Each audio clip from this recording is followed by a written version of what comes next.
eu agradeço a presença e agradeço também a paciência de vocês, porque acho que estamos aprendendo a lidar com essas formas de comunicação e de relacionamento, né? Não que elas não existissem, mas elas estão agora cotidianamente no nosso meio. Bom, é com alegria que a gente dá início a um conjunto de 4 encontros denominados Diálogos em Tela em Tempos de Covid-19. Eu sou Luciana Zucco, professora do Departamento de Serviço Social da UFSC, da Universidade Federal de Santa Catarina. Sou participante e coordenadora de um dos núcleos de estudo e pesquisa que estão promovendo essa atividade. Hoje eu vou coordenar esse primeiro diálogo, que trata em nome dos impactos do isolamento, violência doméstica e familiar. Então, as nossas proponentes, elas vão abordar essa temática. Considerando as indicações de acessibilidade, nós faremos a descrição de cada participante que falará hoje, né? Então, das proponentes que falarão. E eu também vou me apresentar nesse sentido. E essas indicações são para as pessoas cegas, então, que elas possam nos ver com com a descrição e com a voz. Bom, eu sou Luciana, eu sou branca, tenho cabelos e olhos castanhos e estou vestindo uma blusa azul. Os diálogos em tela em tempos de Covid-19, né, essa atividade, é uma realização do NUSERJ,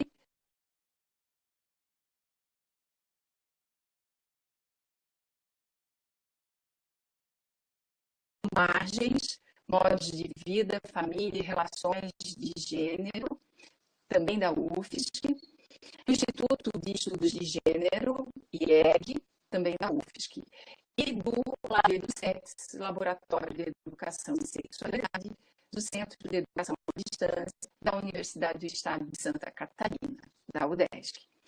Todos esses núcleos, eles têm uma trajetória na discussão da violência doméstica e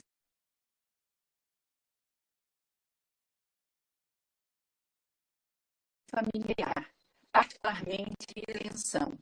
E no atual momento, essa temática ela se impôs de modo significativo e intenso. E diríamos, mundialmente, ela se impôs na pauta de estados e países, para além das lutas e resistência dos movimentos feministas, e para além dos períodos de denúncia dos movimentos. Ela está hoje na ordem do dia.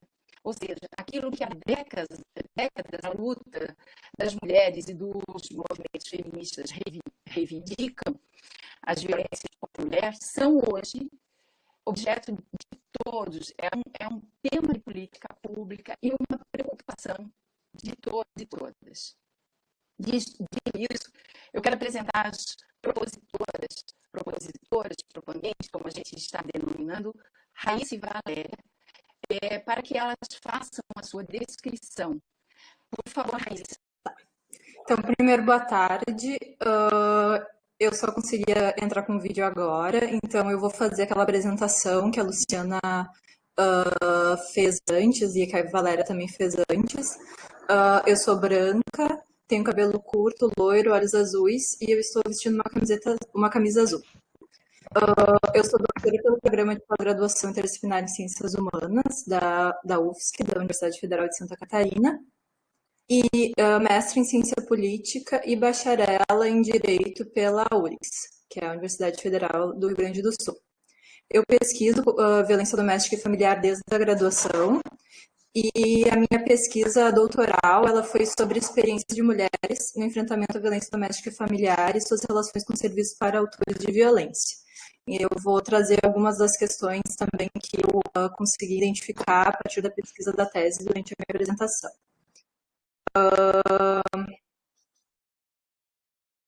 Primeiro, eu gostaria de agradecer por terem se juntado a nós hoje e também por estar aqui aguardando a gente conseguir resolver todos esses problemas e para dialogar sobre um tema que ele é tão complexo e urgente como a violência doméstica e familiar. Como a minha fala se propunha a ser uma fala inicial do ciclo de diálogos, eu pensei em abordar de uma forma um pouco mais ampla esses 2 aspectos da discussão sobre o impacto do isolamento na violência doméstica e familiar no Brasil. O primeiro é porque se fala no aumento da violência doméstica, e o segundo é o impacto do isolamento na rede de atendimento. Primeiro, para situar esse debate, eu preciso fazer uma ressalva de que a violência doméstica e familiar ela é um fenômeno muito mais amplo do que está regulado pela Lei Maria da Penha, mas a minha discussão ela vai partir da Lei Maria da Penha. E por que eu digo que é muito mais amplo? Porque a Lei Maria da Penha ela protege apenas as pessoas dentro do guarda-chuva identitário mulher. Então, por exemplo, meninos, né, filhos que eles não vão estar contemplados pela Lei Maria da Penha, assim como homens trans, pessoas não binárias, que também são muito vulneráveis às violências domésticas e familiares pela não aceitação da sua identidade de gênero. Tendo esse recorte, eu vou começar o primeiro aspecto, que é por que tem se falado nas mídias sobre o aumento da violência doméstica e familiar. Os estudos, uma larga discussão sobre violência e longa discussão de muitos anos, discussão tanto internacional como brasileira sobre a violência doméstica e familiar, e existem alguns, já foi possível definir alguns contornos do que seriam potencializadores dessa violência. E alguns deles, eles estão presentes em maior grau agora no momento que a gente está vivendo. O contexto de o confinamento, a instabilidade política e econômica, o desemprego, a diminuição de renda, são todos fatores que eles podem aumentar o estresse. E também a gente vê hoje, pelo confinamento, pelo isolamento, né, um aumento do convívio doméstico. A gente passa muitas horas, pessoas que estão em isolamento passam muitas horas com os seus familiares, né, dentro de casa, no espaço. E esses fatores eles podem aumentar conflitos que resultem em violência. Além disso, o isolamento em relação a mulheres que já se encontravam em situação de violência pode vulnerabilizar elas por não estar em contato com familiares e amigos como elas estavam antes. E aí uma pergunta que fica é como é possível verificar se há um aumento da violência doméstica e familiar no Brasil, né? Como a gente consegue determinar isso? Essa é uma questão bastante complexa, e ela perpassa uma outra questão que tem se falado muito nas mídias também, que é a notificação da violência.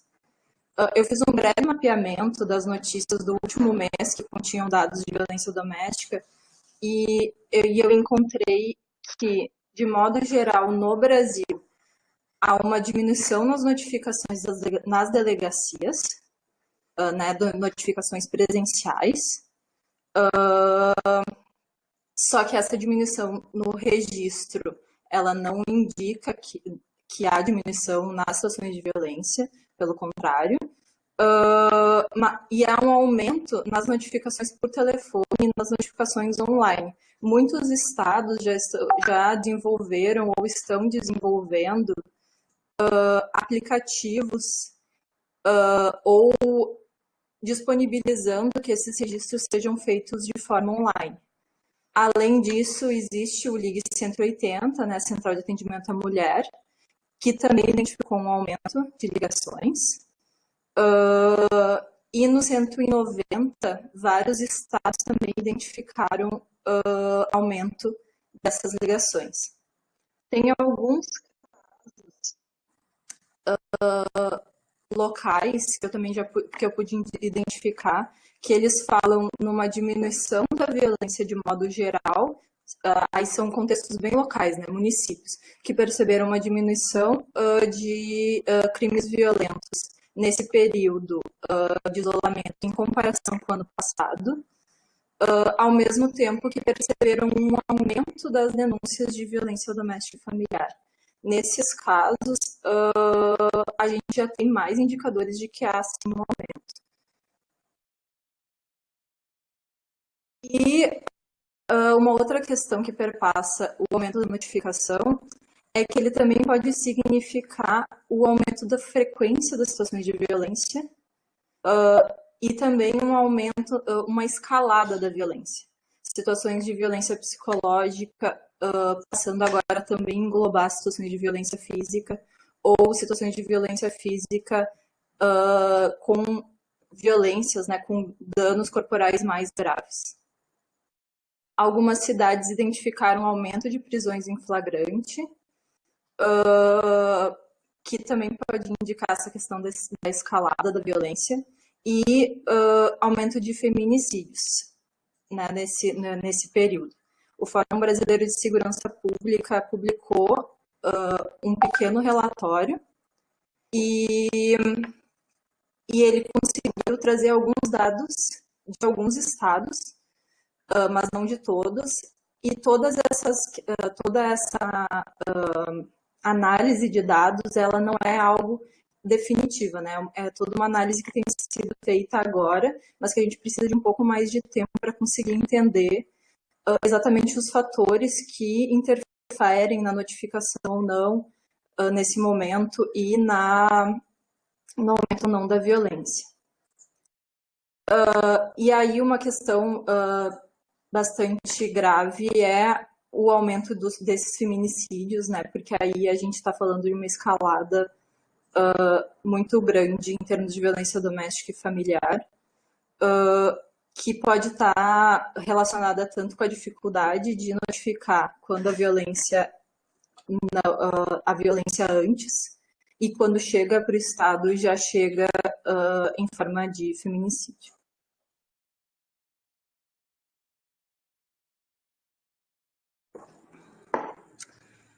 E por que é importante a gente discutir essa questão da notificação? Porque existem algumas pesquisas que já mostram que, de forma geral, a violência doméstica e familiar ela é subnotificada no Brasil.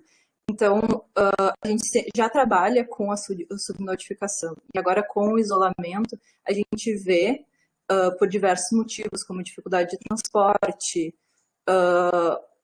o maior convívio familiar, não ter essa motivação de sair de casa, que dificulta ir até algum local e fazer essa denúncia, ou a dificuldade da privacidade dentro de casa para conseguir fazer essa denúncia.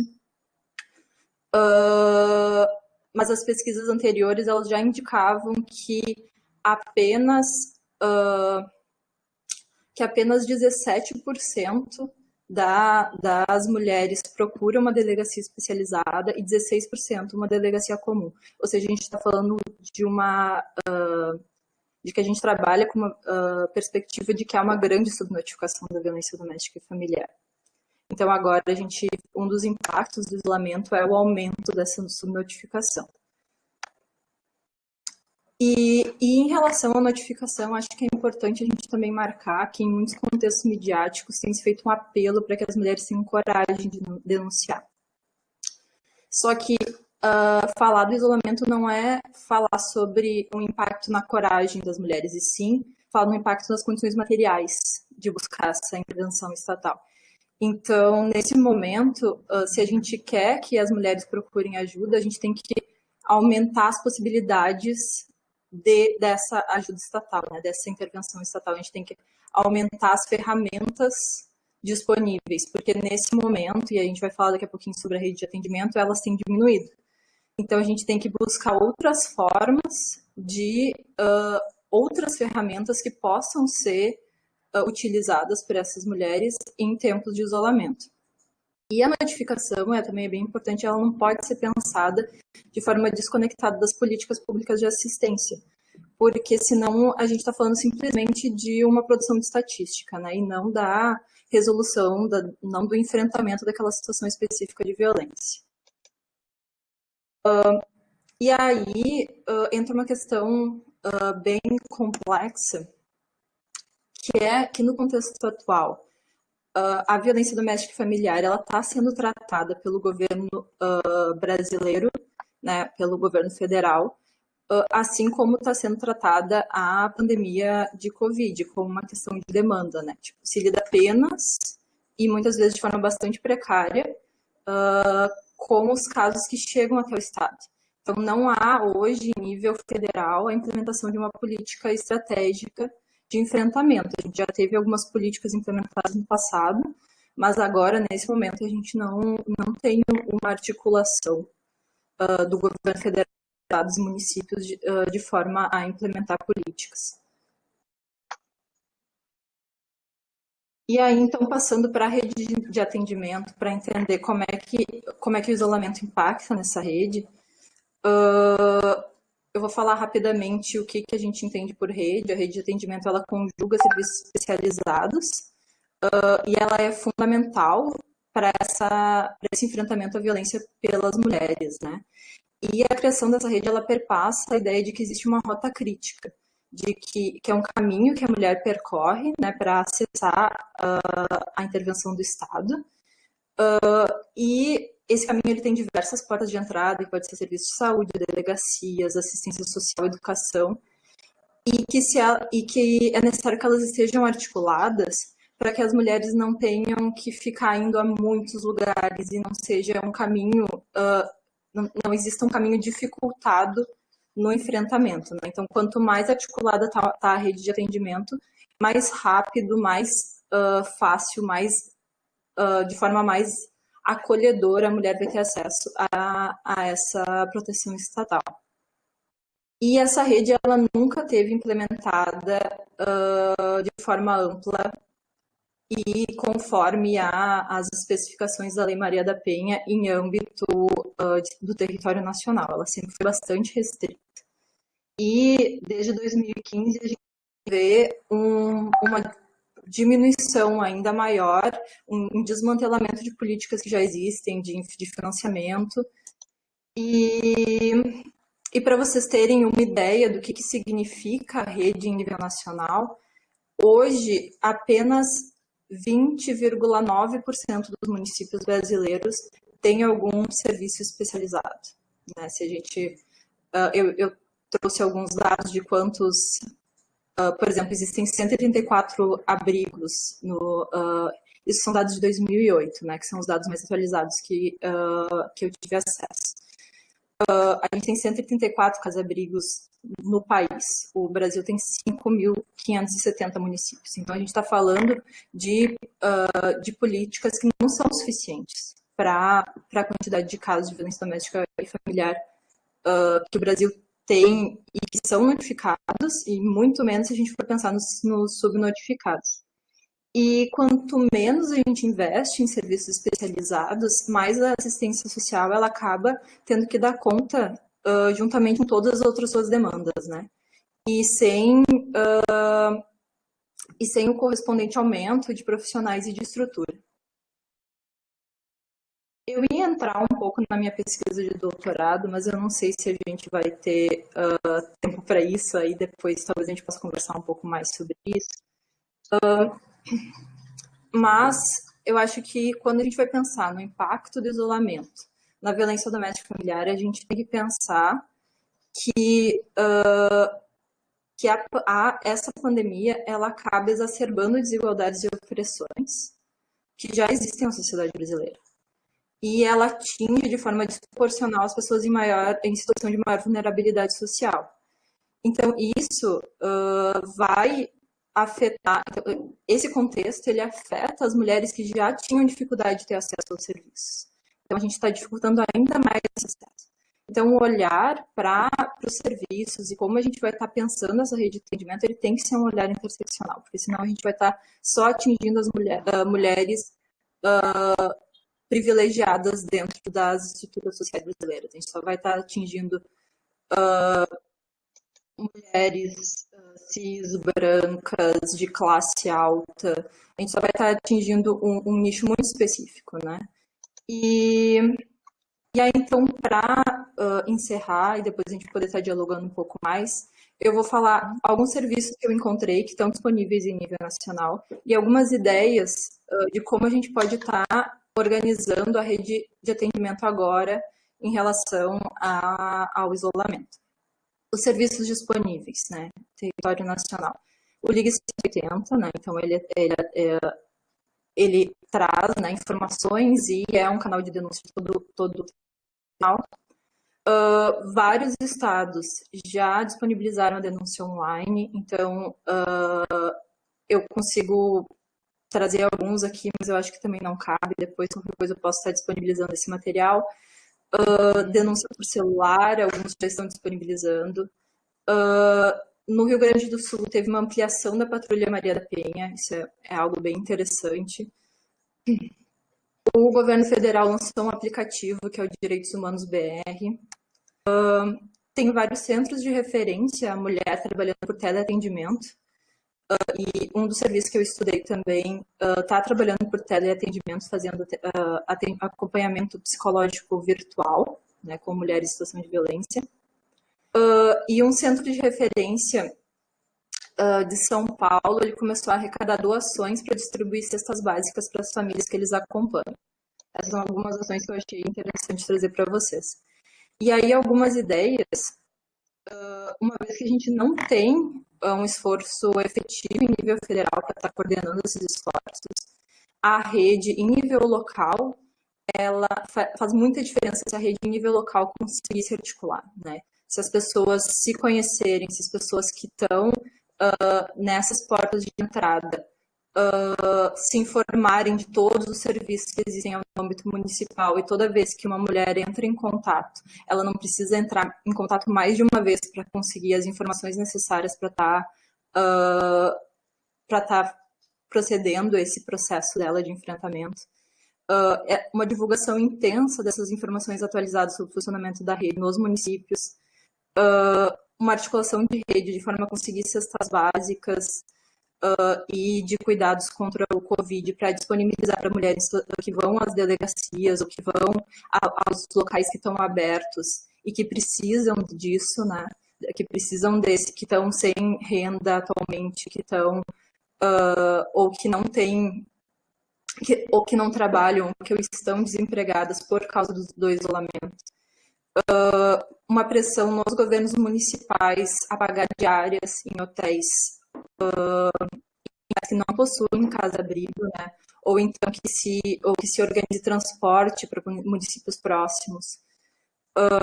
E a desburocratização do atendimento, né? De forma que as mulheres consigam, com um menor esforço, porque já é um esforço muito maior por causa da questão do isolamento, mas que tentar minimizar esse esforço que elas têm que fazer toda vez que elas vão procurar a intervenção estatal.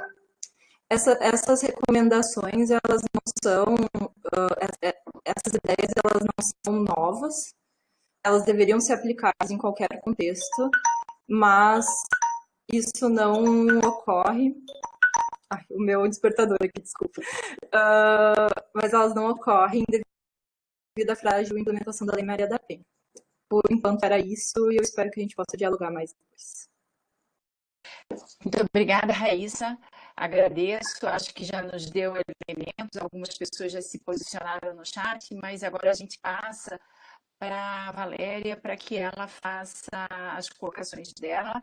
Valéria, eu vou pedir para tu ser concisa e tu vai ter que iniciar a fala, porque no outro momento ela estava realmente muito picada. Pode ser? Vamos lá, Valéria. Ok, professora, muito obrigada mais uma vez, obrigada pela paciência. Espero que agora nós possamos continuar bem tranquilamente. Meu nome é Valéria Mariano, sou advogada, sou doutoranda pelo Programa Interdisciplinar em Ciências Humanas da Universidade Federal de Santa Catarina. E eu sou morena, tenho cabelo preto longo, olhos negros e estou vestindo uma blusa azul. Então, vamos lá, dando continuidade ao que nós havíamos comentado. Excepcionalmente, a Organização Mundial da Saúde alertou todos os governantes mundiais acerca da relação da violência e aumento da alcoolização nesse momento em que estamos passando por essa pandemia e estamos em situação de confinamento imposto, né, nessa quarentena. A Organização Mundial da Saúde, ela pediu para que então os governos adotassem medidas que pudessem de algum modo limitar o consumo de bebidas alcoólicas durante a pandemia do Covid-19, entendendo e relacionando essa ingestão nociva com o aumento da violência. E no caso específico de que nós estamos falando hoje, da violência doméstica e familiar. Porque, como a própria Raíssa já mencionou, essa alteração do nosso comportamento, do nosso dia a dia, da nossa rotina, acaba por enfatizar questões inerentes à impulsividade, à intolerância, até mesmo com os nossos familiares, aqueles que estão conosco em nossos lares nesse momento. Então, o aumento desse comportamento de risco é muito maior. Acentua também os problemas de saúde mental, como depressão e ansiedade.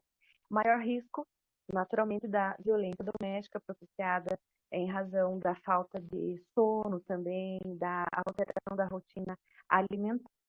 Essa preocupação nossa, né, de discutirmos esse assunto tão relevante e por essa indicação da Organização Mundial da Saúde, diz respeito a um dado muito específico e alarmante de que no mundo 3 milhões de pessoas morrem no mundo ao ano em razão da alcoolização. E nesse momento específico também um outro dado, o Ministério Público de São Paulo revelou um aumento de 30% nas notificações relativas à violência doméstica. Entretanto, entendemos que que esse número não é objetivo, né, obviamente, nesse momento, justamente porque as mulheres têm tido uma maior dificuldade ao acesso, se nós considerarmos a ausência do transporte público nesse momento, a própria restrição de horário das delegacias da mulher, dos centros de atendimento psicossocial, as restrições nas reuniões presenciais do grupo de alcoólicos anônimos. Então, essa é o grande objeto, vamos dizer assim, dessa, talvez, número descompassado das notificações. O fato é que nós temos a errônea percepção de que a ingestão do álcool, né, dessa droga psicoativa, tanto do álcool quanto de outras drogas psicoativas, que elas nos trazem um certo alívio do estresse. No entanto, esse alívio é falso, é momentâneo, porque no início ele acaba por trazer uma euforia, mas em seguida, logo em seguida, acaba por diminuir o nosso senso, de controle mental, né, porque desativa, ou melhor, diminui a ativação do nosso lobo pré-frontal, né, o que aumenta a nossa impulsividade e a nossa intolerância, gerando a violência. O fato é que, vamos dizer que não haja uma relação, não estamos falando propriamente das pessoas que são dependentes e que têm a consciência que são dependentes químicas. O fato é que a preocupação dos especialistas, tanto na área da psicologia, da sociologia, da área médica, da área da enfermagem, né, da área social de modo geral, é que as pessoas que estão no momento em quarentena acabam por trazer para seus lares hábitos que têm na rua, né? E nesse caso, o beber social é uma preocupação, porque o que nós fazíamos, vamos dizer, beber socialmente num evento, numa situação com amigos, acabamos por fazer isso em casa e, obviamente, como estamos ficando muito mais em casa, o que aumentaria a frequência e o risco para quem? Pessoas que já têm uma vulnerabilidade biológica, pessoas que têm uma vulnerabilidade, uma predisposição genética, além de uma capacidade emocional mais frágil ou fragilizada por esse momento de possível desemprego, dificuldade econômica, medo, a própria solidão, né, a falta de perspectiva do que nós vivenciaremos aí pela frente, o que aumenta essas questões muito enfaticamente. O consumo do álcool excessivo, ele gera um enfraquecimento na defesa do corpo, no sistema imunológico, o que favorece, por si só, nos acometermos de doenças infecciosas, virais, bacteriais, enfim, tanto como a Covid-19. Então, quer dizer, é errônea a afirmação de que, em alguma medida, o álcool possa propiciar algum tipo de proteção a esse vírus, de maneira alguma, né? E não existe um beber seguro, né? Vamos dizer assim, uma quantidade de beber seguro que nós possamos falar nesse momento. Além disso, né, já falamos que em razão da,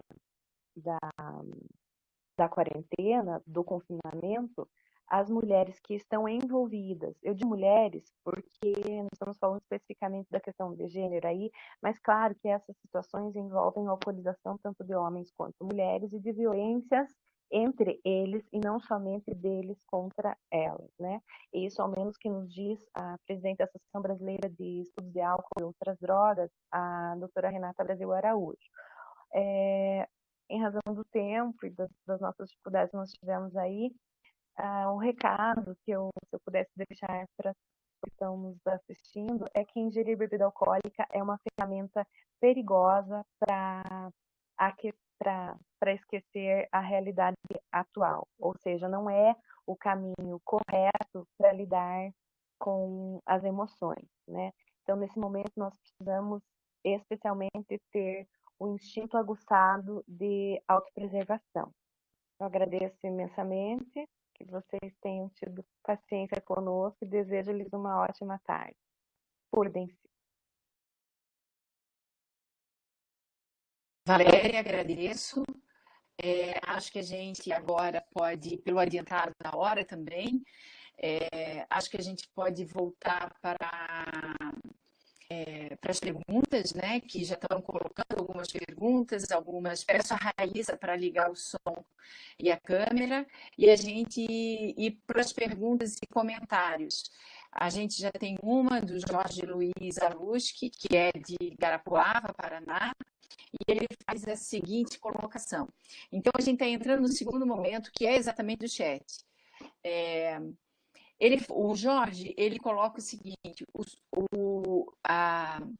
que na cidade dele, o noticiário do jornal, ele publicizou um aumento notável dos casos de agressão e feminicídio durante a quarentena. E aí, Jorge, isso não é prioridade da tua cidade. A gente tem algumas capitais, São Paulo, Rio de Janeiro, Paraná de modo geral, algumas cidades do Norte e Nordeste que já apontam essa realidade. E não é uma realidade do Brasil, é uma realidade, como a gente falou no início, mundial, porque os países estão apontando para isso. Mas, obviamente, a gente está falando de uma particularidade que está relacionada também ao teu contexto, né? E aí ele coloca, esses casos, em sua maioria, são de mulheres pobres ou em situação de grande vulnerabilidade. Como podemos pensar em alternativas para denunciar e combater as violências nessas condições? Eu só vou juntar mais algumas coisas, mais alguns questionamentos, Raíssa e Valéria, e aí para vocês pensarem sobre isso. A Tereza também falou um pouquinho sobre, fazendo a pergunta, e ela já colocou que eu respondesse, mas o processo de alcoolismo está restrito ao masculino, Valéria? Eu acho que também caberia falar um pouquinho sobre isso. A Gabriela, ela faz a seguinte colocação. Raíssa, sabe-se que a violência doméstica aumentou em todo o mundo. Sabe me dizer se nesse universo está computado as mulheres trans? A Yasmin também coloca, e aí agora eu encerro aqui e depois sabe novamente se tiver mais colocação. A Yasmin coloca, falo de alcoolização, especialmente de mulheres. Acho que são essas as colocações por hora, então a gente abre, e se tiver mais alguma coisa, mais alguma colocação, pergunta, a gente faz, se não, a gente encerra. Pode ser quem é que começa? Valéria ou Raíssa? Vamos lá? Começar? Pode ser, Raíssa, por favor, pode ser. Então, primeiro, a pergunta do Jorge. Eu acho que a questão é essa, né? É como a gente vai lidar em situações que têm interseccionalidades que estão aí fomentando outras vulnerabilidades, outras dificuldades para além da violência doméstica em si. E aí não tem como a gente pensar pensar a denúncia e pensar a assistência sem pensar que essa mulher ela precisa ter um local para estar, né? Ela precisa de um local para poder se abrigar, porque muitas vezes as mulheres que denunciam elas precisam sair de casa, porque uma simples medida protetiva que manda o homem sair da residência, se não tem outras políticas que vão de alguma forma fazer com que isso seja cumprido, ela vai estar por conta própria, né? Ela vai estar em risco, né, desse homem voltar a qualquer momento para casa. Então, normalmente, quem acaba saindo da casa para poder se livrar dessa situação de violência são as mulheres. Muitas mulheres com filhos, então ela precisa de um local que ela possa ficar, que seja adequado para os seus filhos. E ela também precisa se alimentar, ela precisa de condições básicas de sobrevivência. Então, se a gente não pensa essas condições básicas, não tem como a gente pensar a denúncia e o enfrentamento dessa violência. Então, por isso que no final da fala eu falei sobre essa questão de diárias. Eu conheço cidades no interior que já fazem esse tipo de política, não tem casa-abrigo, não tem casa-abrigo próxima com local para as mulheres ficarem. Então, o município se responsabiliza e paga diárias, mas também não pode ser em qualquer hotel, tem que ser um hotel que tenha uma mínima segurança, porque se não tem esse cuidado, né, se não for um hotel que vá, de alguma forma, manter a privacidade, né, de não informar que essa mulher está ali, de não dar informação sobre o quarto a qualquer pessoa, a gente ainda vai estar deixando essa mulher em risco, né? Então, isso tem que ser pensado condições básicas de sobrevivência e de possibilidade de isolamento, porque senão ela não tem como sair de casa, ela não tem como sair dessa situação, né? E aí, por isso, também a importância de os serviços se integrarem de forma que cada pessoa que está nessa rede, que sabe que recebe casos de violência, por exemplo, eu trabalho na saúde. A saúde hoje é um espaço, né, que a mulher consegue buscar sem, de alguma forma, o autor da violência conseguir descobrir necessariamente que ela está saindo de casa para fazer uma denúncia. Então, é uma ferramenta que ela pode utilizar para estar fazendo essa denúncia, né? Eu estou doente, eu preciso ir no hospital. Então, a saúde ela tem que estar preparada para receber esses casos e já fazer os devidos encaminhamentos naquele momento, porque ela não vai ter condições de sair de novo e buscar essa ajuda de novo, né? Então, tem que ser pensado que cada contato tem que ser um contato completo, ele não pode ser um contato, hoje não dá porque a gente está sem pessoal, o sistema está fora do ar, não vai dar para fazer o boletim de ocorrência, que são questões que acontecem em muitas instituições que trabalham com violência doméstica, né? Acaba que a burocracia se sobrepõe à situação de violência, né? E quando a gente está vivendo no contexto com toda essa dificuldade maior, a gente não pode deixar que essa burocracia se sobreponha. E respondendo a Gabriela, só deixar aqui. Agora eu perdi a Gabriela aqui. Violência doméstica aumentou em todo mundo. Sabe me dizer se nesse universo está computado as mulheres trans? Eu posso te dizer o que eu verifiquei na minha pesquisa, que eu acredito que seja, que provavelmente é algo que acontece na maior parte dos contextos. A resposta seria não. A maior parte das delegacias, por mais que a Lei Maria da Penha ela fala mulheres e ela coloca ali toda mulher, ou seja, ela está pelo texto legal ela reconhece a identidade de gênero, né? Mas as delegacias que acabam tendo esse poder de determinar quem que é mulher. Então, quando uma mulher trans chega numa delegacia, se ela chega numa delegacia comum, ela não vai estar trabalhando com pessoas especializadas, né? Então, ela vai chegar nessa delegacia comum e ela vai estar sujeita ao profissional que está ali, se ele vai respeitar ou não a identidade de gênero dela. Então, essa questão dos registros é muito complicado. Os serviços que eu pesquisei para minha tese, nenhum deles nunca atendeu mulheres trans. Então, se essas mulheres não estão chegando nos serviços, porque é impossível dizer que mulheres trans não sofrem violência, mas se elas não estão chegando no serviço, é porque alguém está dizendo que elas não, que para aqueles serviços elas não são consideradas mulheres, né? Então, de forma geral, elas não estão computadas, e a gente sabe, por várias condições de vulnerabilidade, que elas sofrem muitas violências, né, domésticas e familiares, e outros tipos de violência de gênero, que não necessariamente vão ser de familiares ou vão se dar no âmbito doméstico, né? Então, que é a limitação também que a Lei Maria da Penha traz em relação a violências de gênero, mas elas não estão dentro dessas estatísticas. Aí tem alguns materiais muito interessantes que fazem esse trabalho de pensar nos feminicídios de mulheres trans e de trazerem esses dados. Eu vou escrever aqui depois. O que a gente pode fazer, e aí a gente já se coloca disponível, a Raíssa tem material, a Valéria tem material, e a gente está divulgando também, tem alguns textos que estão sendo produzidos e que a gente vai dispor no Instagram, no serge.ufsc e no Facebook. E a gente vai disponibilizar também na página do Lab do Sex.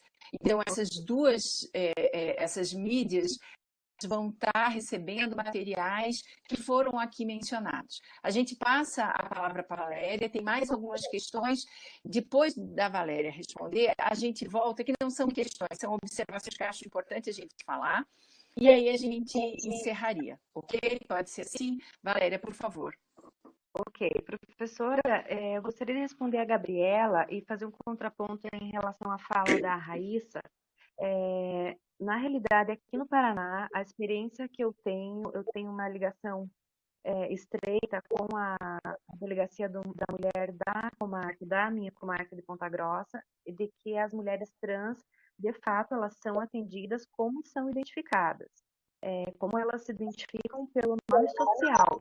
Então, aquela lei que pede a identificação social as dá o direito de serem atendidas na delegacia da mulher e, portanto, entram sim na estatística de violência contra mulheres. Mas, como a Raíssa mesmo pontuou, o dado que eu estou mencionando é relativo à comarca de Ponta Grossa, que tem uma delegacia da mulher especializada. Então, não sei como que ocorre nas demais delegacias.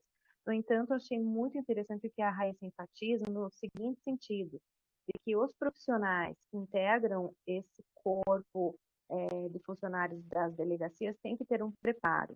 E, mais uma vez, eu reitero que aqui em Ponta Grossa eles têm uma rede que envolve a vara especializada de violência doméstica com o próprio NUCRIA, que é de violência contra crianças, e a Delegacia da Mulher, para que haja essas vozes sejam no mesmo sentido, para que esse atendimento seja, então, nesse sentido. Essa é a realidade daqui. Atendendo também a um outro questionamento da Yasmin, que relacionou se eu estava me referindo apenas à alcoolização de mulheres, né? Na realidade, a minha dissertação de mestrado foi o foco a alcoolização de mulheres. No entanto, neste momento, as leituras e os esforços foram para fazer uma análise muito mais ampla, relacionando o álcool, a ingestão de álcool nociva, por todos nós que estamos num momento de confinamento e todas essas modificações, estresse, ansiedade, como esse que nós passamos agora para trabalhar. agradeço. Eu vou juntar algumas colocações, tem perguntas também, mas eu quero também partilhar com vocês que algumas perguntas a gente pode levar para o segundo diálogo.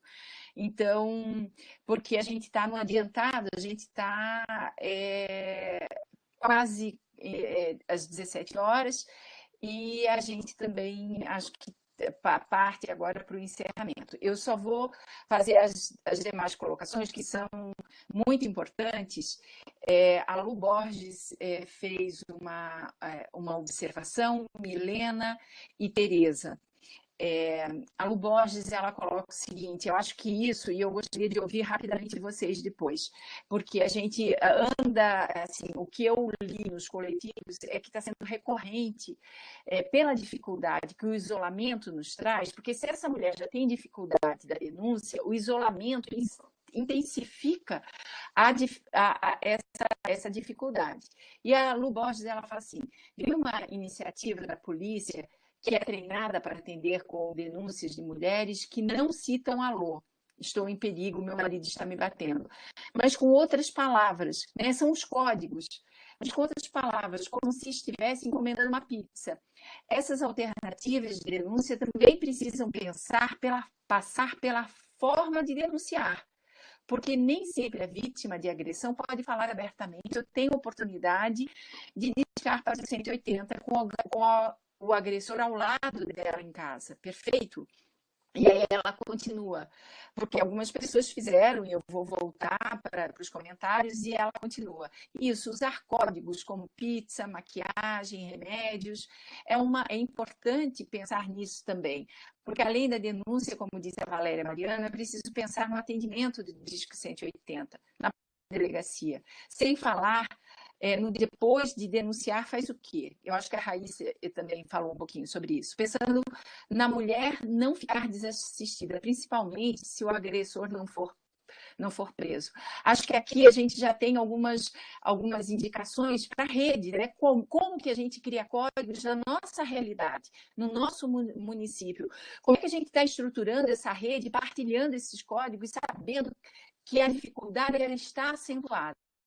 A Milena, ela faz a seguinte colocação nesse sentido. Uma ferramenta de denúncia utilizada na Argentina foi das mulheres que se encontravam em situação de violência, iam até a farmácia e pediam uma máscara vermelha. A partir desse momento, era feita a denúncia. Mas, para isso, observem, a gente tem que ter uma rede minimamente pactuando e pensando e, de alguma forma, dialogando para criar esses mecanismos. A Gabriela ela coloca, também ouvi outro recurso que pedir um certo tipo de medicamento nas farmácias é um código. A Tereza, ela coloca panos vermelhos nas janelas dos apartamentos em condomínios ou casas. Eu já li também que jogam papéis pela janela, o que aí a gente poderia questionar, mas de modo geral, o que a gente está falando é como que essa denúncia pode chegar, de fato, né, à rede. Eu gostaria que vocês falassem rapidamente sobre isso. E a Andréa faz uma colocação bem importante. Como esses códigos de denúncia são sabidos para aquelas que precisam usar desses recursos. Então, aí a mídia, como é que ela está atuando, né?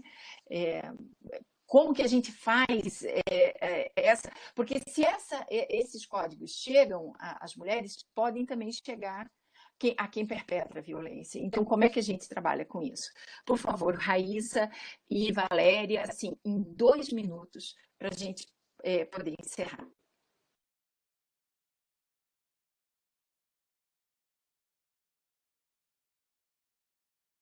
Raíssa, está sem som, tu não liberar seu som. Eu acho que tu trouxe as grandes dificuldades mesmo, Luciana, porque é isso, né? A gente cria códigos, mas como é que a gente divulga esses códigos sem que eles tenham esse caráter de proteção, né? Mas aí eu acho que essas questões, por exemplo, de ir de farmácias, de incluir novos espaços à rede, é uma ferramenta interessante, né? Farmácias, supermercados, são locais que tu vai ter que, de alguma forma, são locais de mais fácil acesso, que tem mais na cidade do que uma delegacia ou algum centro de referência. Mas ainda assim fica essa questão de que esses espaços vão ter que estar muito bem conectados com a rede, porque não é só a questão da denúncia, né? Não é só a notificação, é como tu vai lidar com isso depois. Porque se essa mulher denuncia e ela não tem ferramentas para estar lidando com essa situação, ela não tem um outro espaço seguro para estar, ela não tem uma família que possa auxiliar ela, ou onde ficar, ou condições financeiras de estar arcando com um outro lugar, tudo isso muito mais dificultado agora pelo isolamento. Conseguir um aluguel, conseguir alugar um apartamento, por exemplo, agora já está muito mais difícil do que antes, então tudo está dificultado, né? Então, se ela não tiver essas ferramentas, ela vai estar talvez ainda em maior risco do que ela estava antes, porque em algum momento talvez chegue uma intimação na casa dela e o autor da violência vai ficar sabendo que ela denunciou e pode haver retaliações, né? Então, a gente não pode pensar a notificação sem oferecer outros serviços que possibilitem essa proteção. Obrigada, Raíssa. Valéria? Então, Raíssa, muito obrigada, professora Luciana. Na realidade, nós estamos falando de questões muito delicadas, muito pontuais, que realmente precisam que nós pensemos e debatemos muito mais a respeito disso. Uma questão que a Raíssa colocou é o pós, né? O que fazer em seguida. Aqui na nossa comarca, nós temos observado uma dificuldade com relação às mulheres que já sofreram violência e que estão com a medida protetiva vigente, né? Que acabam por permitir que os seus anteriores agressores acabem se aproximando em razão da quarentena, para que eles possam se aproximar dos filhos. Então, elas estão com a medida protetiva, no entanto, para precaver, cuidar dos filhos, para não expô-los à pandemia, acabam por permitir que os agressores se aproximem de alguma maneira para a aproximação dos filhos. Então, aí já existe uma outra questão envolvendo a própria maternidade, o cuidado, a doença. Então, fica aí outra questão muito interessante, interessante no sentido de ser delicada, né, para nós discutirmos, que afeta o judiciário, porque não é para se aproximar, mas agora acaba se aproximando porque tem que ficar todo mundo junto e confinado. Ok. Temos ainda mais uma pergunta que eu acho que dá tempo para responder rapidamente. A Milena, ela coloca o seguinte, e aí depois dessa a gente encerra mesmo. Como funciona a denúncia para mulheres que estão em situação de violência em um relacionamento homossexual?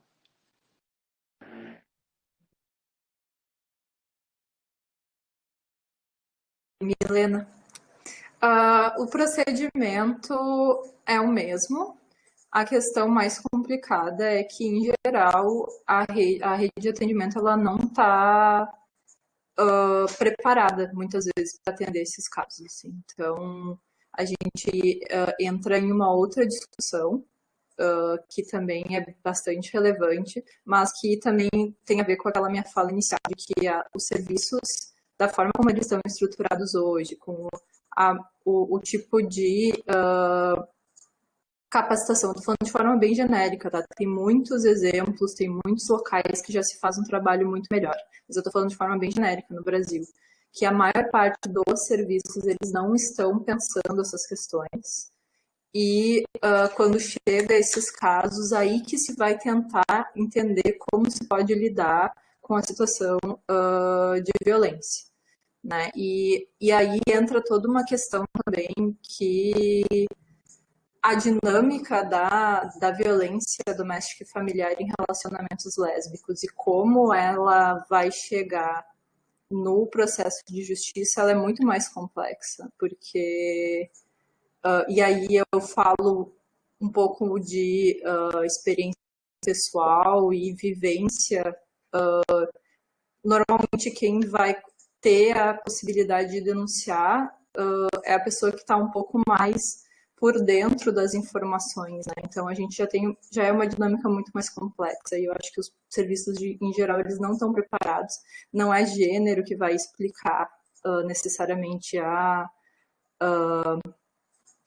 dinâmica de violência nesses relacionamentos. Então a gente está entrando dentro de um contexto de que a gente tem que discutir heteronormatividade e a gente tem que discutir como as relações como a gente lida com sentimentos, como a gente se comunica nas relações, como se mantém certos padrões de amor romântico que permitem certos tipos de violências. Então é uma discussão bem complexa, assim, que precisa ser feita, mas que ela não tem sido feita.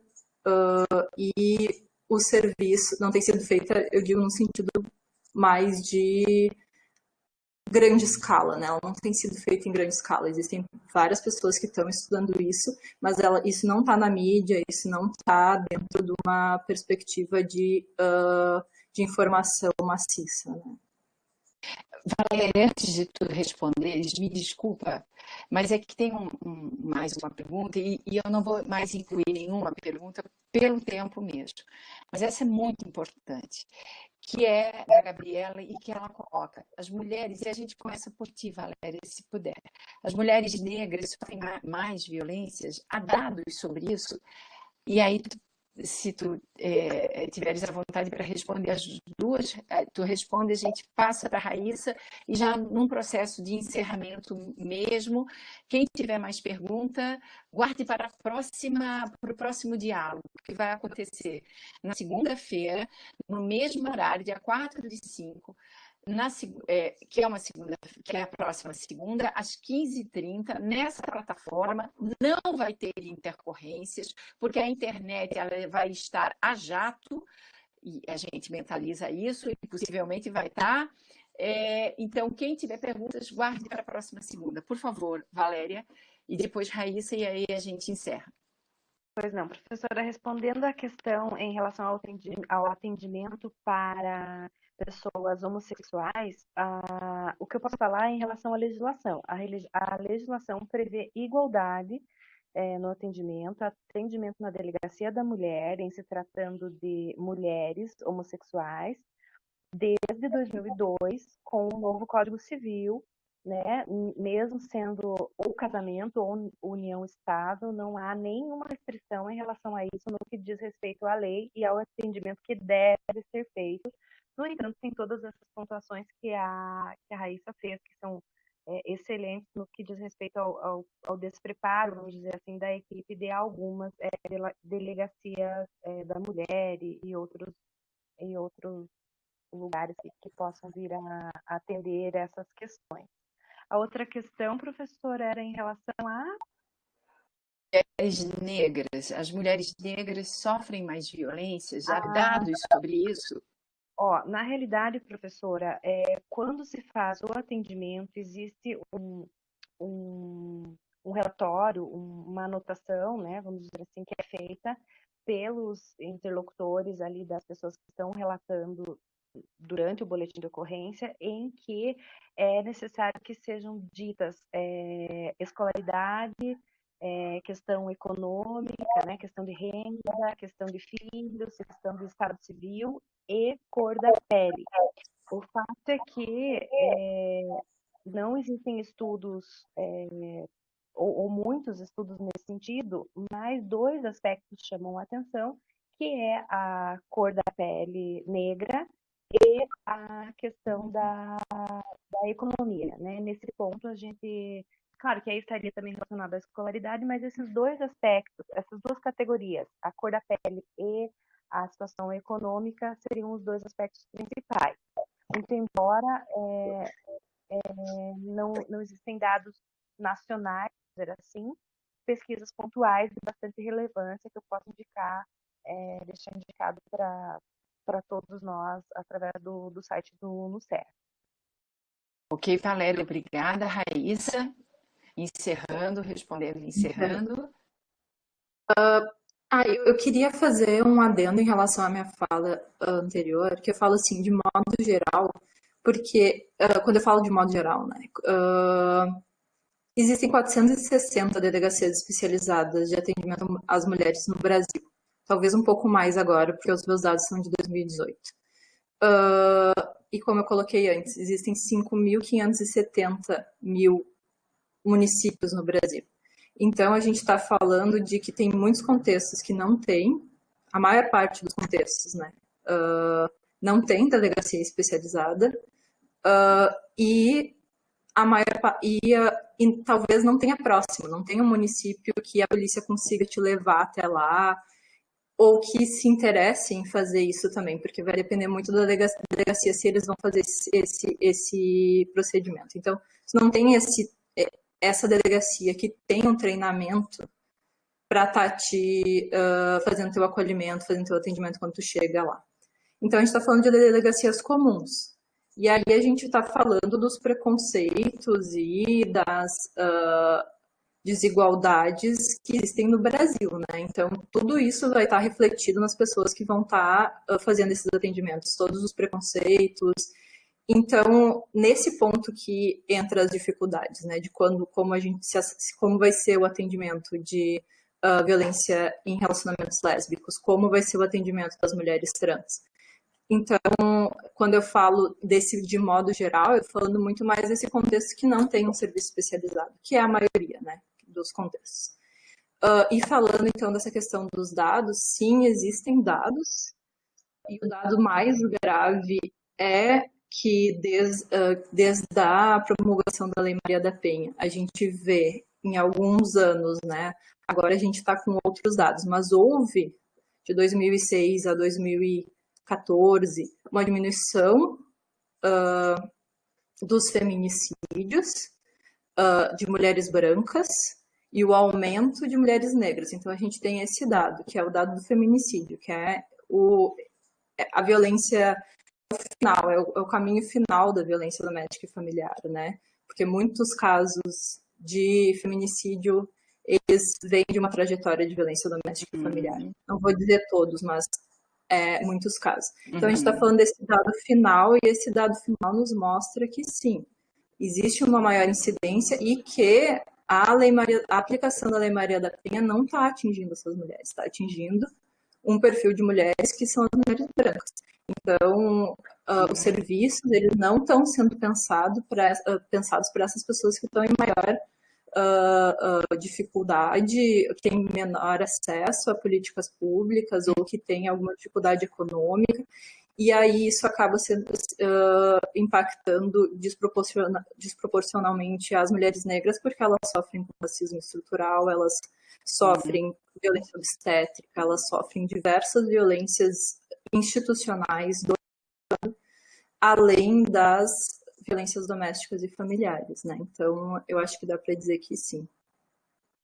Ok, eu agradeço às propositoras, Raíssa e Valéria. Eu vou encerrar o nosso primeiro diálogo com a reflexão da professora Rosana Martinelli. E foi muito bem, eu acho que é um bom desfecho. Ela coloca assim, que o que a gente discutiu são questões bem importantes. Ela fica muito preocupada com pouco espaço para discussão e, fundamentalmente, para a implementação de políticas públicas preventivas. Em tempos de pandemia e quarentena, temos um descortinar de nossas contradições, desigualdades de classe, gênero, raça e etnia, o que perfaz um conjunto que é muito preocupante aos profissionais de serviço, que também estão numa posição de vulnerabilidade quando não têm os equipamentos de proteção, os EPIs, equipamentos de proteção individuais. Então, assim, associado a esse conjunto, a gente tem uma outra dimensão, que é quais são as condições para que esses profissionais possam assistir a essa população. Também acrescentaria, nessa reflexão da professora Rosana, o descortinar se dá de toda ordem, inclusive em termos de formação profissional, que é o que a professora Tereza e a professora Andréia indicam.